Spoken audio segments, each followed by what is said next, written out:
Oh, kasipat. Kilatis. Popcorn Buladas is here.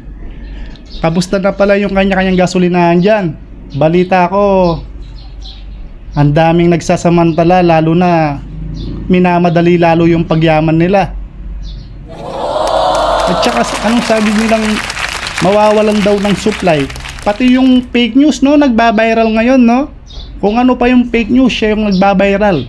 Kapag totoo yung balita, parang hindi nagbabiral, no?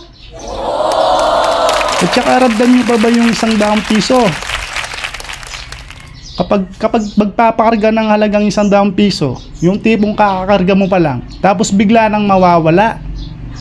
Tapos di mo pala lang, bigla ka na lang magtutulak ng motor. Parang napaka-imposible ngayon. Tapos, hindi mo lang kung naka-high speed yung mga machine ng nagpapagas. Ang bilis, no? Yung parang, psst, ganun lang, oh. Tapos nakaagad yung 100. Oh. Popcorn Buladas Sister, siyempre. Maraming salamat. Popcorn Buladas.